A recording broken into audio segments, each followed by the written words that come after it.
Aleluia. Vamos orar, queridos, em nome de Jesus. Amém. Mais uma aula sobre missiologia, mais um tempo que nós temos para aprender do Senhor. Pai, te damos graças por mais esta aula que se inicia e queremos declarar: o Senhor é o nosso professor. Não precisamos de ninguém que nos ensine, é o Senhor que nos ensina, é o Espírito Santo que nos capacita. Então o Espírito Santo tem liberdade para nos instruir, nos ensinar nessa noite. Que nós sejamos apenas o canal por onde o Espírito do Senhor fluirá, falará e ensinará a cada um de nós. Que esta aula de missões, ela se torne verdadeiramente um rema nos nossos corações. E que nós aprendamos a ir pelo Senhor, a cumprir o ID e a ordem do Senhor nas nossas vidas. Em nome de Jesus. Amém. Amém. Amém, queridos? Estava com saudade de vocês aí de verdade. Nós vamos só aí na sua página 96 e 97 fazer uma revisão rápida aí dessa matéria que a gente estudou aí. Na verdade, página 97, né? 95, Sim. Isso, aí eu vou deixar esse 95 aí para vocês darem uma recapitulada. Eu vou fazer só a revisão para a gente já cair na aula nova. Tá aí, revisão geral, acharam? Amém. Lembrando aí então, aprendemos nesta lição, missiologia é o nome da ciência que estuda e que a palavra missões significa. Vimos também em missiologia é a matéria indisciplinar, porque abrange matérias teológicas e matérias seculares. Lembram? Você viu que a semente da mulher, referida em Gênesis 3,15, que haveria de esmagar a cabeça da serpente, é o próprio Senhor Jesus. Vimos também que missão é algo que nunca dispensa explicação, nem na prática, nem nas reflexões teológicas, visto que se trata de um negócio relacionado com povos e culturas diversas. Por isso o estudo missiológico não tem fim. Ninguém nunca é capaz ou autossuficiente conhecedor de missões, querido. Sempre tem alguém que conhece e sempre tem algo novo para conhecer. Uma experiência que eu tive com isso, só um exemplo para vocês entenderem. Um pastor amigo nosso, missionário muito renomado, assim, um cara de grande gabarito na missão, no Rio Grande do Sul. Acostumado a tomar chimarrão com os gaúchos, mas um dia ele foi para a Bahia. E ele chegou lá, como de costume, nós aqui de São Paulo, paletó, gravata, bonitinho, na igreja tradicional, e tudo arrumadinho. E ele falou que no meio do culto ele pregava, e ele falava, e ele orava, e o negócio não acontecia. E o Espírito Santo falou para ele: olha para o povo. Quando ele olhou para o povo, no máximo tinha um ou outro de gravata, o resto com umas camisas simplesinhas, manga longa, manga dobrada e tal, mas não tinha ninguém de paletó, gravata, com broche aqui, com outra abotoadora aqui, com uma abotoadora aqui. E o Espírito Santo falou: então, você está pregando para o povo errado, pede para o povo orar e muda esse uniforme. E ele pediu para o povo ficar de pé e orar, e ele foi lá, tirou as abotoaduras, arrancou o paletó, dobrou as mangas da camisa, e quando ele virou da oração, ele disse: glória a Deus, a igreja pegou fogo. Então, missão é diferente, cada lugar, cada povo, cada tipo, cada administração. E cada dia é uma lição que a gente aprende. Aprendemos também que missão é tudo aquilo que a igreja faz para os não cristãos, fora das suas quatro paredes, lembram? E que missão descreve tudo que a igreja é enviada ao mundo para fazer. Sendo assim, missão abrange a vocação dupla do serviço da igreja para ser o sal da terra e a luz do mundo. Por exemplo, o projeto Pronto Socorro Espiritual é missão, porque vai além das fronteiras. É libertação, é cura, mas é missão também. Quando você faz um aconselhamento, gabinete pastoral, e você ministra alguém, isso também é missão. Porque é o que você faz, além das paredes, para trazer salvação, libertação, cura. Com respeito à missão bíblica, você viu que todos os estudos missiológicos devem ter a Bíblia como base fundamental. Se a base não é a Bíblia, se a Bíblia não é o fundamento, tem alguma coisa errada. Vimos também que Deus nunca abandonou as nações, mas sempre procura salvá-las usando métodos mal compreendidos por nós. Os métodos são bons, nós que não compreendemos direito. Vamos pular aí, 1, 2, 3 aí. Você aprendeu que com a chamada de Abraão, Deus iniciou o grande projeto escatológico, que foi a sua resposta para o clamor das nações nas trevas. Quando Deus chamou Abraão lá, tinha um propósito. Vimos ainda que o fato de Deus escolher Abraão entre tantos não significa favoritismo nem privilégio, mas serviço e responsabilidade. Então pensa assim, Deus te chamou, é um privilégio ser escolhido por Deus. Poucos são chamados, muitos são escolhidos. Espera aí, muitos são chamados e poucos escolhidos. É um privilégio? É um peso, uma responsabilidade. Pode parecer, e no sentido da palavra, poxa, Deus me escolheu, mas é a responsabilidade. Vocês entendem porque tem tanta gente dentro da igreja morrendo? Porque ele quer a honra de ser filho de Abraão. Não quer responsabilidade. Nem sacrifício. Nem o sacrifício. Orar às 5 horas da manhã, 6 horas. Aqui a gente não ora às 6 horas da manhã. Eu me lembro quando eu jovem, solteiro, agora eu sou um jovem casado, já há 26 anos de jovem casado, o pastor fazia a oração na sexta-feira de madrugada. Sempre no sábado era costumeiro a igreja ir para o monte. Eu cresci em igreja no monte. Foi no monte que eu fui avivado, foi no monte que Deus falou comigo, e foi no monte que o pastor mandou eu ir passear. Então, monte é um lugar muito bom. E eu lembro que a gente fazia a vigília, o pastor dizia assim, vocês podem até ir para o monte, vocês podem até ir para a vigília, mas 8 horas da manhã eu quero vocês na escola bíblica. Então a gente saía da vigília 2, 3, 4 horas da manhã e pensava, se a gente for para casa dormir, não vou estar 8 horas da manhã na escola bíblica dominical. O que a gente fazia? Ia direto para a igreja. Aí chegava na igreja 5, 5 e meia, o pastor abria a porta, a gente entrava, e os bancos de madeira da igreja eram as nossas camas. Quantas vezes nós deitamos naqueles bancos? Quantas vezes a gente chegou, o pastor preparava um café da manhã, a gente chegava lá, tomava 8, 10, 15, 20. Quantas vezes eu fiquei embriagado do Espírito Santo? Se ninguém nunca sabe o que é ficar embriagado do Espírito Santo, eu já fiquei. De não conseguir controlar o pé direito e o pé esquerdo. De verdade. Amém. Parece os crentes de hoje. Só na teoria, né? Você viu que nas palavras abençoarei os que te abençoarem e amaldiçoarei quem que te amaldiçoar. Envolve tanto salvação quanto julgamento. Vimos também que Deus enviou José ao Egito na condição de escravo a fim de realizar uma missão. Isto significa que não importa a condição em que o missionário entra em uma nação, mas o que ele realiza naquela nação. Às vezes você pensa que onde Deus te colocou, lá na minha casa, isso, aquilo. Então Deus te colocou lá como um missionário, dê fruto. Você aprendeu que Deus escolheu a nação de Israel, não porque rejeitava as outras, mas porque queria salvá-las através de Israel. Vimos ainda que o Egito, uma das mais poderosas nações daquele tempo, foi o local onde Israel tornou-se um grande povo. Você aprendeu também nessa parte que já estudamos aí, que Deus enviou 10 pragas ao Egito, visando mostrar seu poder, e com isso atrair para si a atenção não só dos egípcios, mas de todas as nações. Vimos também que Deus fez Israel passar pelo deserto, a fim de prová-lo, porque sabia que Israel não podia entrar em Canaã, como havia saído do Egito. Às vezes Deus está te provando, nos amadurecendo, nos preparando para algo novo. Para chegar no centro da perfeita vontade de Deus, às vezes ele tem que nos quebrar. Aí quando o vaso está quase pronto, bonito, aí você acha que você já é bom demais. Você já sabe mais. Aí Deus faz descer na olaria de novo. E quebra de novo. E aí tem que começar tudo de novo. E por último aí, você viu também que a missão da igreja encontra suas raízes mais profundas na história da missão de Israel, e que Israel, por sua vez, se baseou no plano redentor de Deus para toda a humanidade.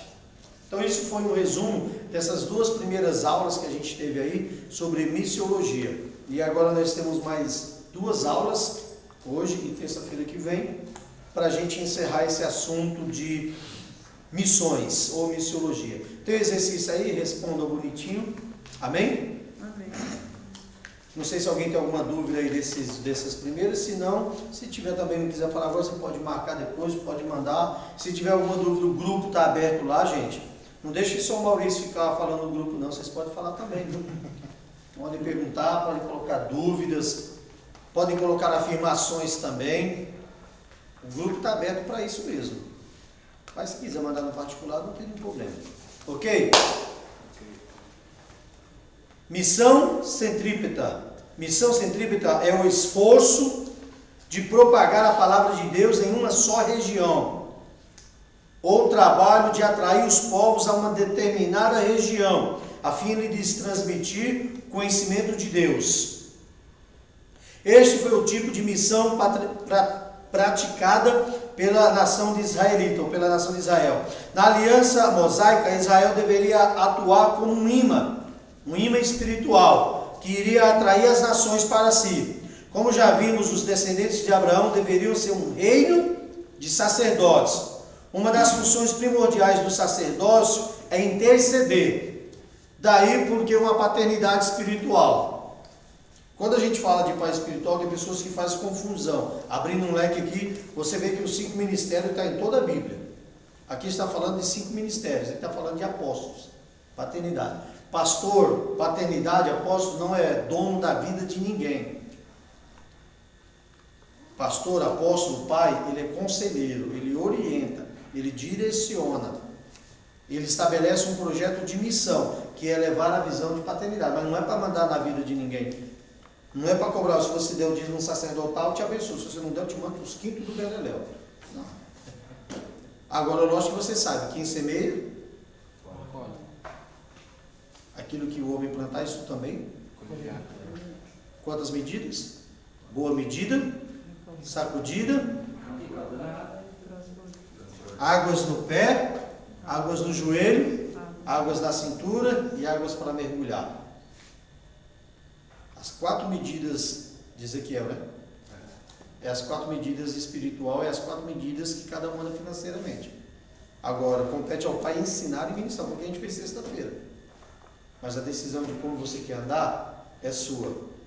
Então, o primeiro papel de um sacerdote, que é pai, é interceder. Então, o primeiro papel de um pastor ou de um irmão que ama a missão é interceder. E a intercessão começa onde? Na tua casa, na tua rua, no teu bairro. Você não precisa falar que você é pastor, as pessoas têm que saber que você é e elas têm que vir até você. Você tem que ser um influenciador.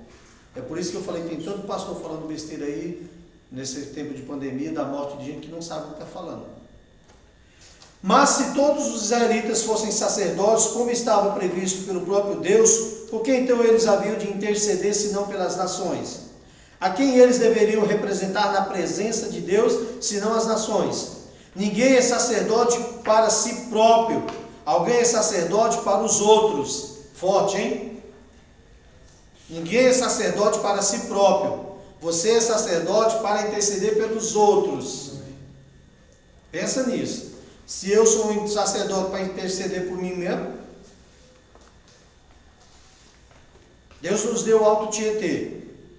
Hoje a gente ainda está indo em Ferraz, pastor Fausto, e Mogi, pastor Washington. E uma base montada em Itaquá, pastor Alexandre Amara, são evangelistas, e basicamente essas bases montadas. Mas Deus falou do Alto Tietê todinho. E nós temos um projeto de oração pelo Alto Tietê. E quando nós chegamos lá no Alto Tietê, alguém riu de nós. Mas está lá as igrejas estabelecidas. No meio dessa pandemia não fechou nenhuma. Aqui, cumpre mais uma vez o que Deus disse a Abraão: em tua descendência serão benditas todas as nações da terra, porque obedecestes a minha voz. Mas pela desobediência a Deus, Israel falhou em sua missão de proclamar às nações a palavra de Deus. Por isso perdeu a posição de reino sacerdotal. Estão comigo aí? Amém. O qual foi transferido à igreja. Veja: mas vós sois geração eleita, sacerdócio real, nação santa, povo adquirido. Tem uma versão que diz propriedade peculiar, particular. Para quê? para que anuncie as grandezas daquele que vos chamou das trevas para a sua maravilhosa luz. Então veja bem, se Israel pecou, se afastou de Deus e errou em não fazer a missão que Deus havia dado, que era anunciar o reino de Deus, Deus deu essa missão à igreja. Então a igreja agora é sacerdócio real, nação santa, propriedade peculiar, povo adquirido, para anunciar a obra ou o reino de Deus. Se a igreja não faz isso, ela comete o mesmo pecado. Está aí o problema de missão hoje.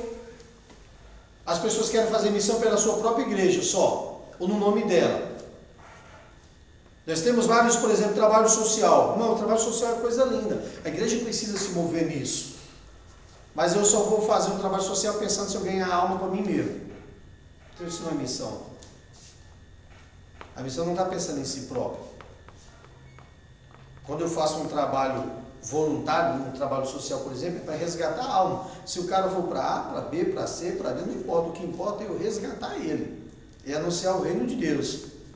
Então, se a igreja hoje ela só pensa nela mesma, então ela não pensa em missão. Porque quando ela pensa em missão, ela faz o id e Deus dá o crescimento aonde for preciso, aonde Ele quiser. Mas quando eu só penso na minha própria igreja, então não é mais missão.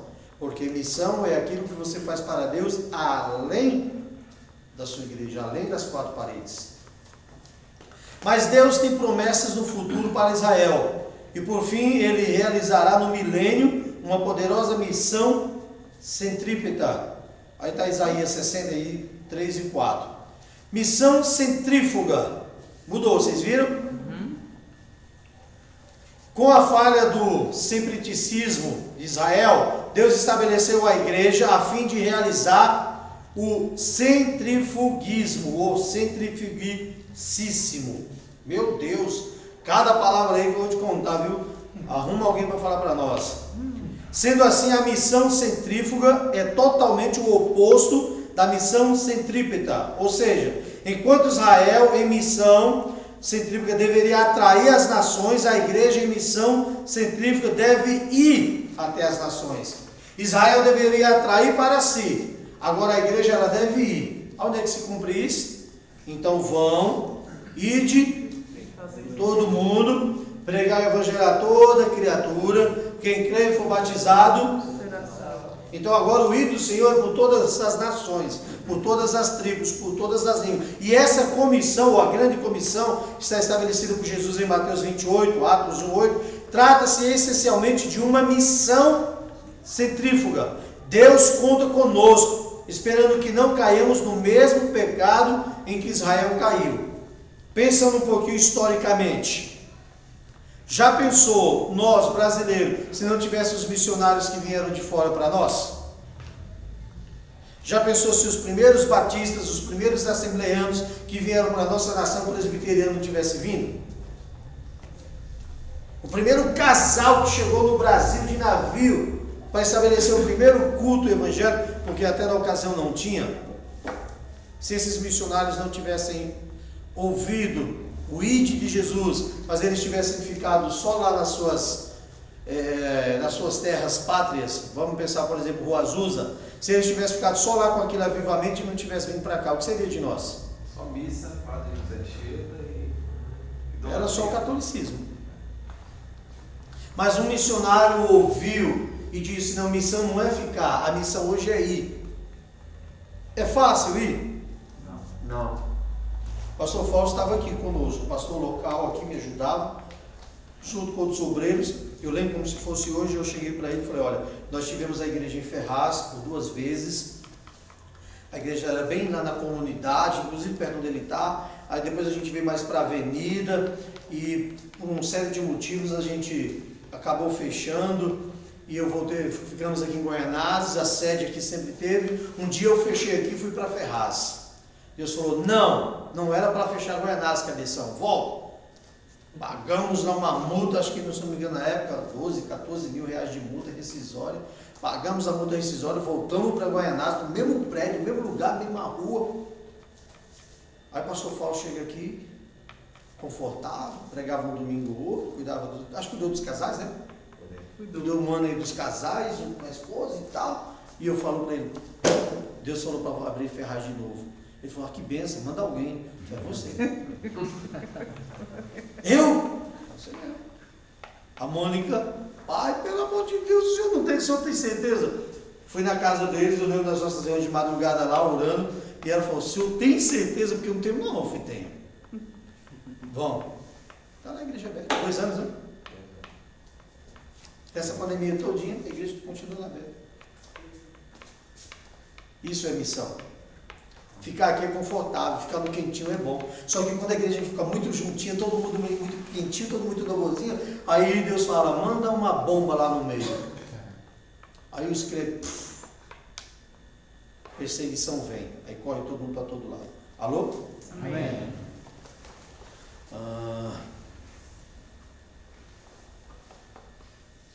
Deixa eu me achar aqui de novo. Fiquei animado. O Senhor Jesus quer que não fiquemos conformados somente com o trigo nos celeiros, mas que também nos interessemos pelo trigo que está no campo. Olha como isso é forte, gente. Não é só ficar com os que estão dentro da igreja, os crentes bonzinhos. Tem que ir atrás dos perturbados. Esta modalidade de missão aparece na vida da nação israelita de forma muito esporádica. Um desses casos foi o do profeta Jonas. O outro foi o da menina israelita, que se tornou escrava de Naamã, chefe dos exércitos da Síria. Lembram? Amém. Lembram de Jonas, quando Deus mandou? Vamos lá. Quem era Jonas? Jonas era filho de Amitai e era natural de Gate. Profetizou no tempo do rei Jerobeão. Ele foi o maior missionário centrífugo do Antigo Testamento. E mesmo assim o seu ministério centrífugo foi exercido de forma compulsória, ou seja, obrigado. Aí onde eu falei na semana passada sobre o livre-arbítrio. Livre-arbítrio até onde? Até onde Deus quer. Porque depois que você aceita Jesus, o seu livre-arbítrio é dele. Ah, Senhor, eu não quero ir não. Eu lembro de um cântico que tinha dizendo, bem legalzinho, dizendo, Deus vai te matar, Deus vai te matar, Deus vai te matar, e depois vai ressuscitar. E às vezes eu brincava com o pessoal, cara, não tem sentido, depois se você pensar, tem. Porque se você não quer ir, você não quer fazer, Deus vai te fazer, cara, porque você escolheu Ele. Então se precisar, Ele vai te matar. E depois se você estiver morto, Ele vai te ressuscitar. Aí você vai fazer. Não foi Jonas? Não é muitas das vezes assim? Estão comigo? Amém. Vamos lá. Missionário centrífugo do Antigo Testamento, mesmo assim o seu ministério centrífugo foi exercido aos ninivitas obrigatório. Ao ser comunicado que deveria ir pregar aos ninivitas, imediatamente fugiu para a cidade de Tarsis, desceu até o porto de Jope, comprou a passagem, embarcou no navio, desceu ao porão e foi sonhar com a destruição da cidade de Nínive. Pensa nisso, irmãos. Deus te manda para um lugar, você fala, vou nada, lá o povo é terrível. Mas de repente, Deus levantou uma situação difícil para ele, mas o seu preconceito racial era maior que a situação que ele parecia estar. Qualquer coisa menos obedecer o que Deus havia falado. Está cheio de crente dentro da igreja que também é assim. Eu já ouvi crente falar, eu não gosto de pregar para homossexual. Ah, eu não gosto de pregar para não sei quem. Ah, eu não gosto de pregar para não sei quem. Eu falei agora com uma jovem que passou aí pedindo oração, né? Denise estava aí. E eu falei para ela, ela falou assim, mas eu vou vir para a igreja do jeito que eu sou. Eu falei, do jeito que você está, quem você tem do seu lado? Ela falou, ninguém. Eu falei, então aqui você vai ter. Não importa o que você é. Aqui você vai ter pessoas, uma família espiritual que te ama do jeito que você é. Agora lá fora você não tem nada. Então é melhor você ter aqui dentro que lá fora. E eu falei, pera, eu prefiro uma rapariga aqui dentro do que uma lá fora. Eu prefiro um drogado dentro da igreja do que um drogado lá fora. Eu prefiro uma prostituta dentro da igreja do que uma prostituta lá fora. Eu prefiro o cara errado aqui dentro tentando acertar do que lá fora. Porque lá fora ele nunca vai acertar. Agora aqui dentro ele pode ser curado e liberto a qualquer momento. Tem crente dentro da igreja que não gosta. Ele é preconceituoso. Se é gordo, se é magro, se é feio, se é bonito, se é novo, se é velho, se é mendigo. Não estou falando, queridos, da questão de cuidado, por exemplo, do trabalho social. Nem todo mundo é chamado para abraçar um morador de rua, ou para fazer um trabalho de rua. Nem todo mundo é chamado. Eu falei para vocês aqui que se eu fosse depender de trabalhar com um drogado, eu acho que eu seria o cara mais ruim do mundo, porque eu sou muito coraçãozão. O cara ia me enganar. O problema é que se ele me enganar uma vez, na segunda ele toma um peteleco no meio da orelha. Então não sirvo. Tem que ser o cara que não se deixa enganar. E o cara que é firmeza, o cara que é duro, o cara que é bruto. Eu não consigo ser bruto, não. Então, como que eu vou cuidar do... Vou à tua casa de recuperação, chegar lá, os caras vão me dar o dinheiro. Pastor, consegui atrás do baseadinho. Cada um tem o seu chamado. Agora, não pode ter o preconceito. A gente já viu preconceito dentro da igreja de pessoas que vieram de um outro lado. Que o cara veio do crime ou da prostituição e está dentro da igreja e a igreja trata diferente. Como que missão é isso? Resistiu até o fim e ao perceber que não tinha nenhum jeito, pediu para ser lançado no mar. Agiu mais ou menos como Sansão, que morreu com os filisteus. Ou seja, prefiro morrer a pregar os ninivitas. Ou então morro, mas eles morrem também comigo. Porque Deus disse que se eles não se convertessem, a cidade seria subvertida. Então assim, eu vou morrer no fundo do mar, mas eles vão morrer também. Pensou? Deus te dá um chamado missionário e você fica com seu coração a esse ponto de dura serviço? E você pode pensar que isso é impossível. Não, irmão, está cheio de gente assim dentro da igreja. É como Sodoma e Gomorra. Enfim, após um passeio de peixe, 3 dias e 3 noites pelo mar, você imagina 3 dias e 3 noites dentro do ventre de um grande peixe.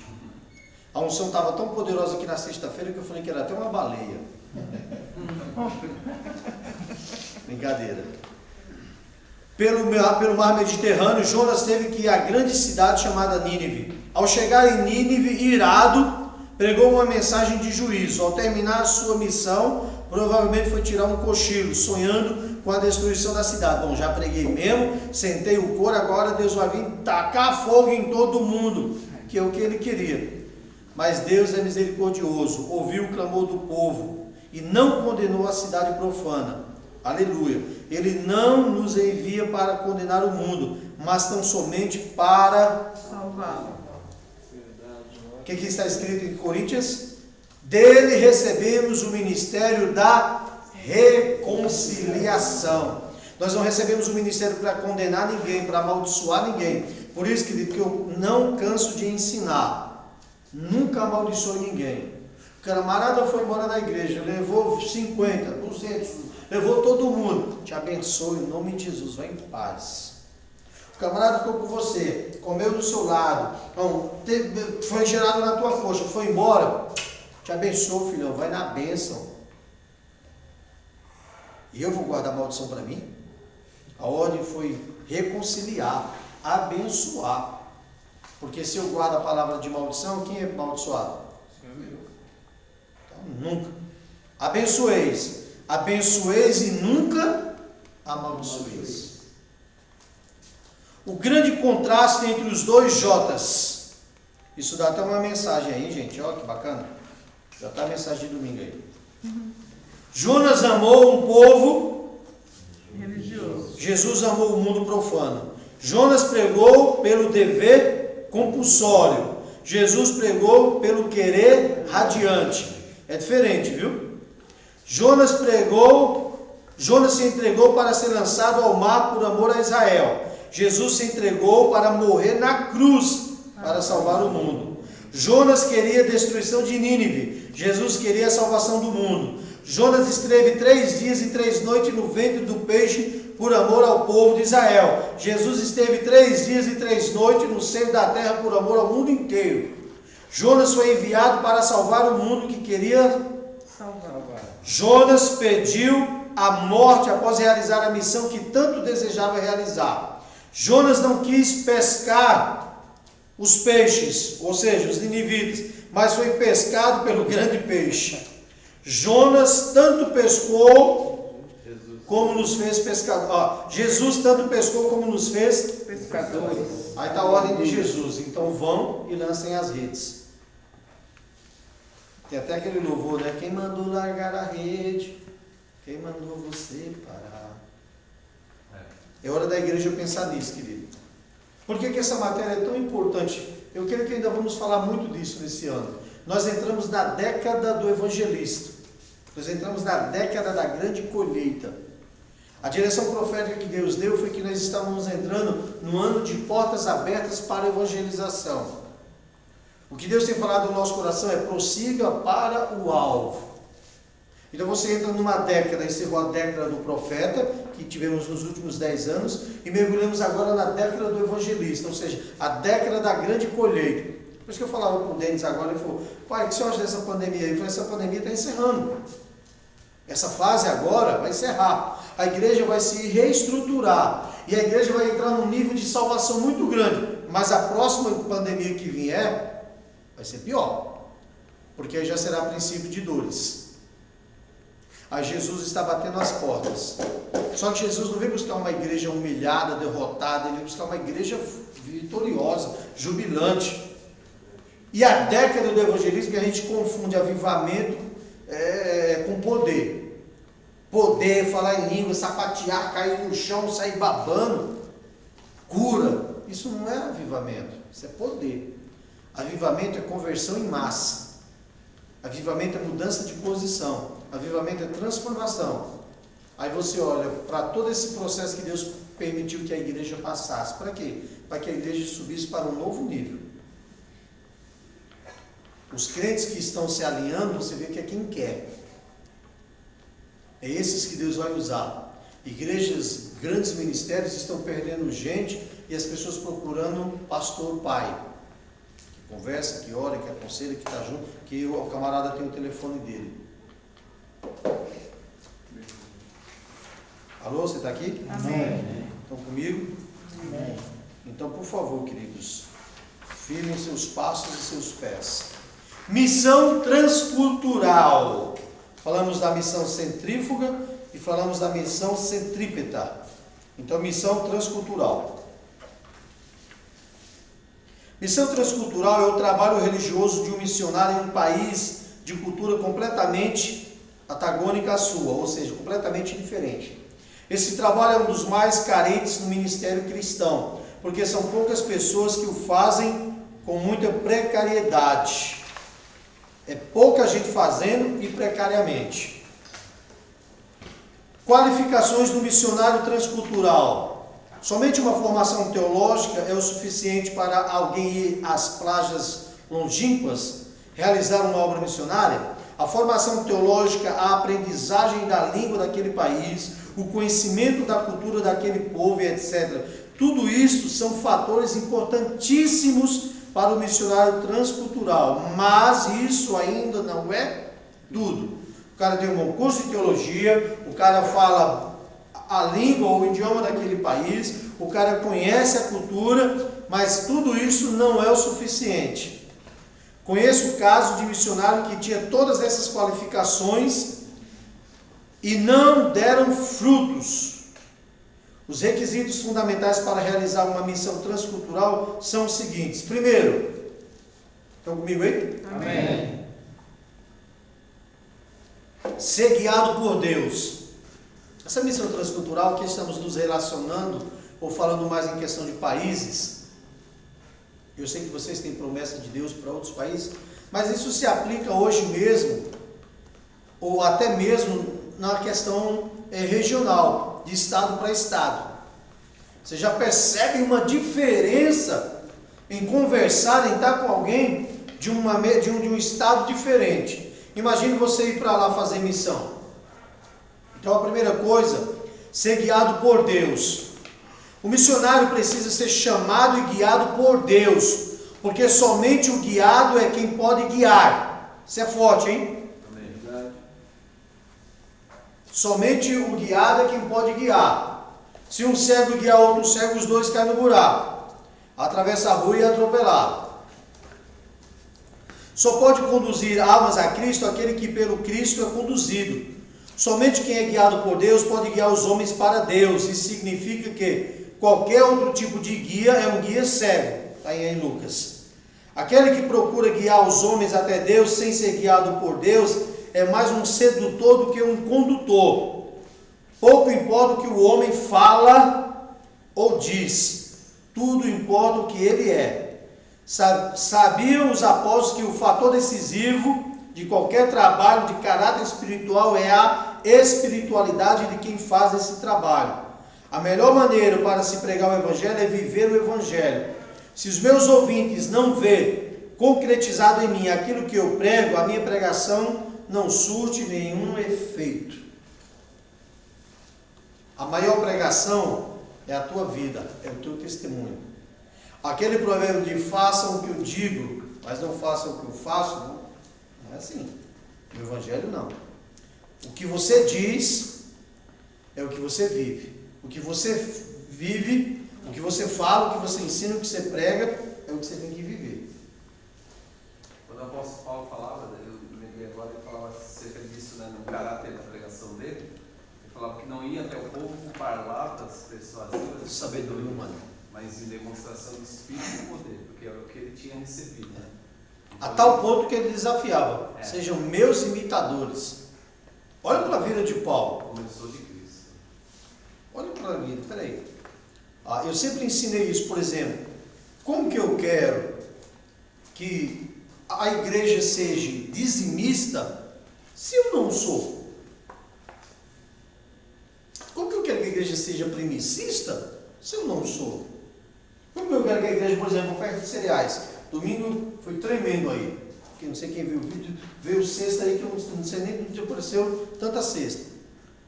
Ficou até legal depois da filmagem assistindo, porque eu chamei com um, aí entrava outro com o outro, aí entrava outro com o outro, entrava outro. E aí eu falei, gente, mas é um princípio que tem sido ensinado, eles veem praticar todos os meses, todos os dias, todas as horas.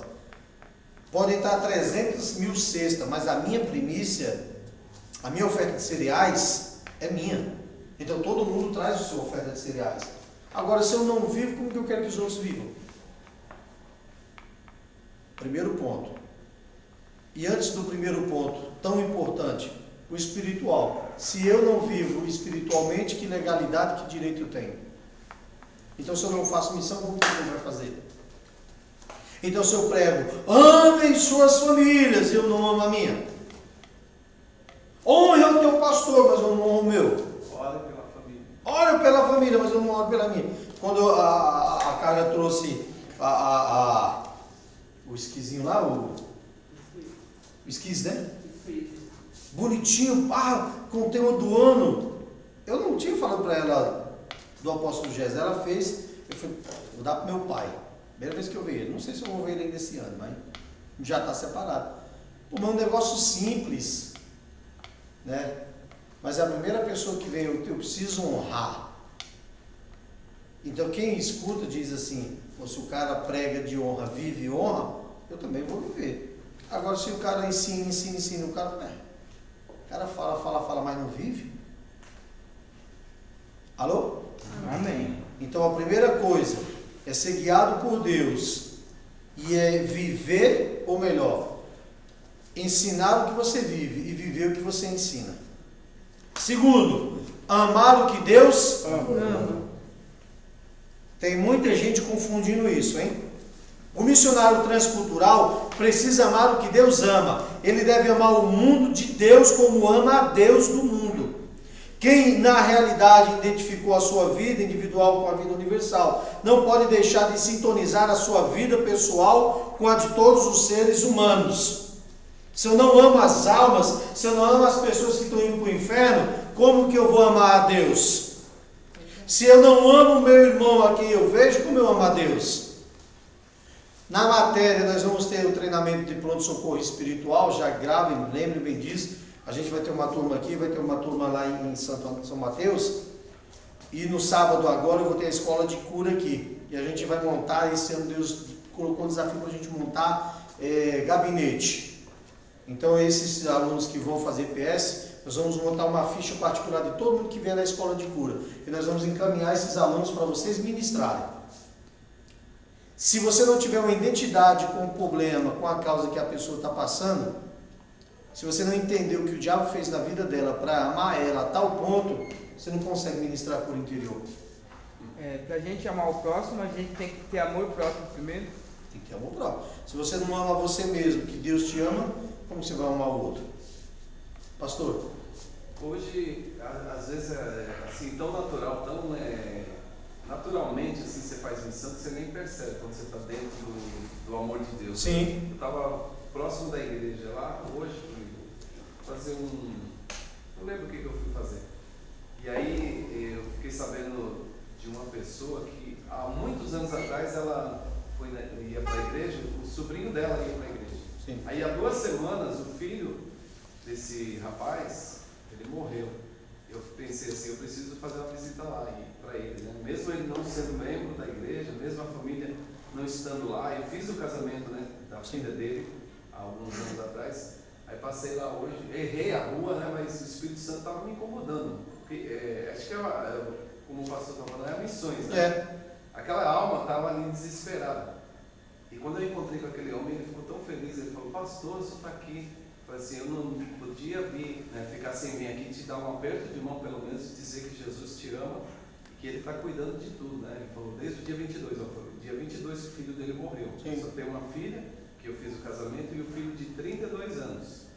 Aí ele falou assim, olha, foi um prazer receber você aqui, pastor, e eu falei, ó, Deus está cuidando e Ele sabe todas as coisas. E ele ficou tão feliz ali que ele falou para mim que a única coisa que ele sabia do dia 22 para cá era chorar. Eu falei, mas Deus está colhendo as suas lágrimas e vai confortar o seu Vocês coração. entenderam como que é missão?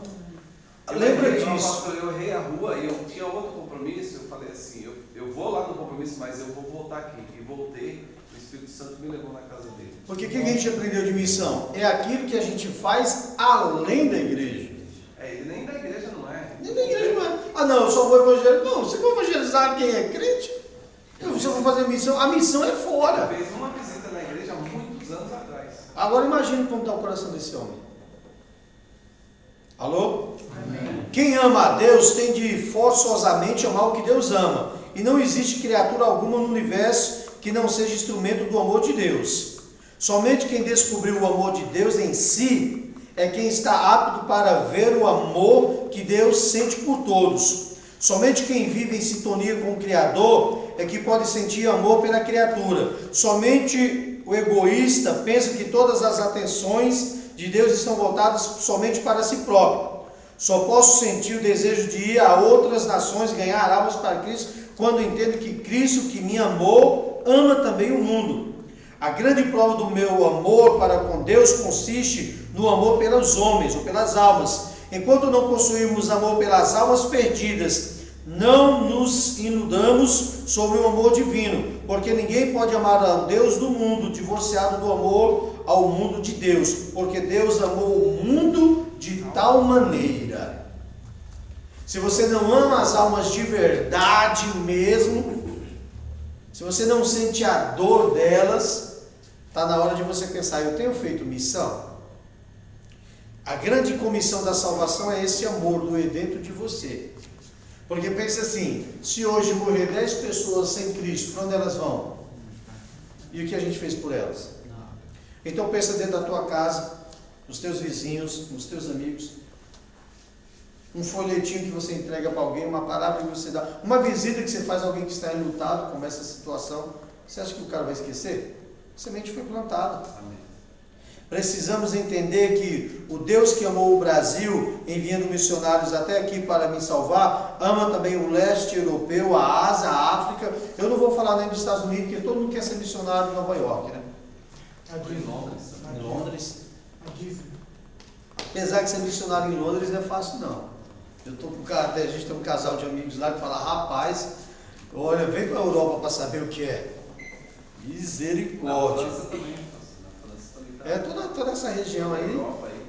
Agora, eu preciso amar. E se Deus me mandou, eu vou. Então a missão, primeiro, é ser guiado por Deus. Segundo, é amar quem Deus ama.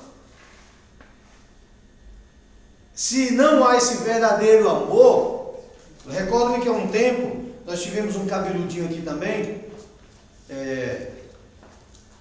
Ele veio, aceitou Jesus, tocava percussão, tal, e a gente, como a gente é comunidade, então, de boa, o cara batizou, aceitou Jesus, batizou, estava bem, nós fomos trocados numa igreja. Fomos ministrar numa igreja. Quando nós chegamos à igreja, levamos instrumentos. Naquela época tinha uma Brasília, a gente colocava todos os instrumentos numa Brasília, não sei como, até uma bateria. Meu Deus do céu. E quando nós chegamos lá, tinha uma percussão, os instrumentos começamos a colocar, e ele chegou lá, começou a arrumar. Aí o pastor passou, olhou, aí me chamou. Que esse cara? O irmão do louvor, percussão. Não, aqui não toca esse instrumento de macumba, não. Eu falei, não, pastor, não é macumba, não. Isso aí é de couro e madeira e. O que? O bongô? É. É, o bongô. Aí. Não pode. Eu falei, pastor, mas por causa do instrumento? É, tá bom, então deixa esse instrumento aí, ele canta aí. São 150, não? Ele canta. Não, mas ele vai cantar? Eu falei, vai. Aí o Espírito Santo. Não é o instrumento. É o. Como é canacolê? É os dread, né? Mais fácil do que os canacolê aí. É os dread do cara. Ele foi, pastor, é o cabelo. Ah, não é, não. Eu falei, pastor, é porque o rapaz é negro? Não, pelo amor de Deus, eu não. Porque o cara, os canacolê dele lá, os dread do cara. Não, pastor, mas não, pelo amor de Deus, pastor, fica tranquilo. Galera, desliga tudo. Pode pôr o carro de volta. Você não vai ficar ofendido, não. Levar mal não, mas se o problema é esse. Não é o instrumento. Eu falei, não é o instrumento que eu falei que o cara ia cantar, o senhor falou que não. Peraí, como é que eu amo a Deus e eu faço preconceito? Faço acepção. Se Deus não faz. Se Deus não faz. Então que missão é essa? Então missionário, primeiro, ser guiado por Deus. Segundo, amar o que Deus ama. Deus faz acepção de pessoas? Não. Então como que eu faço? E terceiro, para a gente encerrar essa primeira parte da aula. Ser desprovido de preconceito racial. O missionário precisa ser completamente desprovido de preconceito racial, porque esse é um dos maiores fatores que impede o trabalho missionário. O missionário não deve escolher a nação ou o povo a quem deve proclamar as boas novas do Evangelho, mas tão somente está em perfeita sintonia com Deus da missão, a fim de fazer a missão de Deus, sem se importar se aqui ou ali. Para Deus não existe um povo mais especial do que outro. Todos são carentes de salvação. Sendo assim, o missionário não pode ter um outro tipo de visão ou sentimento global. Caso contrário, ele não é autêntico missionário. Embora possa ser um aventureiro visionário, ele precisa ver toda a humanidade num só nível, sem nenhum sentimento de favoritismo. Ele precisa amar o mundo de Deus como ama o Deus do mundo, se é que ama, porque Deus amou o mundo de tal maneira. O profeta Jonas é um exemplo de missionário preconceituoso. Pregou pelo dever compulsório e não pelo querer radiante. Irmãos, quando você prega com alegria, com amor, com prazer, quando você faz algo que realmente você ama, é diferente. Então, na missão, eu não posso escolher o que eu quero fazer, o que Deus determinou para fazer. Então, o que eu vou fazer com alegria. Eu falei para vocês, por exemplo, da questão de paternidade. De coração, irmão, sem demagogia. É muito mais fácil cuidar só da igreja local. Não tem que preocupar com ninguém. Mais cômodo. Ou mais cômodo, mais confortável, mais seguro. Aí, pastor Demétrio não veio no discipulado. Então hoje a pau é tudo nele, né? Até o mês que vem. Mas a minha preocupação foi, ele está bem, se alimentou. Lógico que eu sabia porque ele não veio, ele explicou. Mas era mais fácil essa preocupação com a igreja local. Mas peraí, a missão que Deus deu? Então eu não posso fazer aquilo que me é confortável. Porque quando eu assumi a missão, o chamado, eu assumi a responsabilidade e o peso. Alô? Amém. O encontro de Jesus com a mulher samaritana é um exemplo clássico disso. Veja, disse-lhe então a mulher samaritana: como sendo tu judeu, impedes de beber a mim que sou mulher samaritana? Porque os judeus Convivem com samaritanos. O próprio texto sagrado diz que os judeus não deviam, ou não se comunicavam, não tinham contato, aliança com os samaritanos. Por quê? Primeiro, porque os povos samaritanos eram oriundos de uma raça mista, isto é, meio judeu e meio gentil. Segundo, porque os samaritanos eram politeístas, ou seja, adoravam a Deus, mas também adoravam outros deuses. Terceiro, porque o centro de adoração dos samaritanos era no Monte Gerezim, enquanto dos judeus era Jerusalém. Os samaritanos eram uma mistura de gente, por isso eram odiados por todos, tanto por judeus como por os gentios. Por isso Jesus tornou-se como exemplo de salvação, para mostrar o poder salvador. Ao evangelizar a mulher samaritana, Jesus provou que não tinha nenhum preconceito racial, porque ele veio buscar e salvar aqueles que se haviam sem se importar de que povo ou raça. Depois da sua ressurreição, antes de subir ao céu, Jesus ordenou aos seus discípulos que, após pregar na Judeia, pregassem também Em Samaria. e depois fossem até Confins da terra. tanto em Jerusalém como em toda a Judeia e Samaria e até os confins. Da terra. Vocês sabem os confins da terra? Lá em Ferrares, lá em Itacoatiara. Brincadeira. Nos lugares distantes, nas terras que não fazem parte de Jerusalém e Judeia. Então, o chamado missionário precisa ser guiado por Deus, amar o que Deus ama, e o missionário tem que ser desprovido. Ou seja, não pode ter nenhum preconceito racial no seu coração. Alguma dúvida? Baseado nesse preconceito, que a parábola do samaritano deixa bem claro que nem o levita e nem o profeta atendeu a necessidade do homem ferido. Sim. Quem serviu foi o samaritano. Samaritano. Ok? Beleza. Vamos tomar um cafezinho, 5 minutos e já voltamos.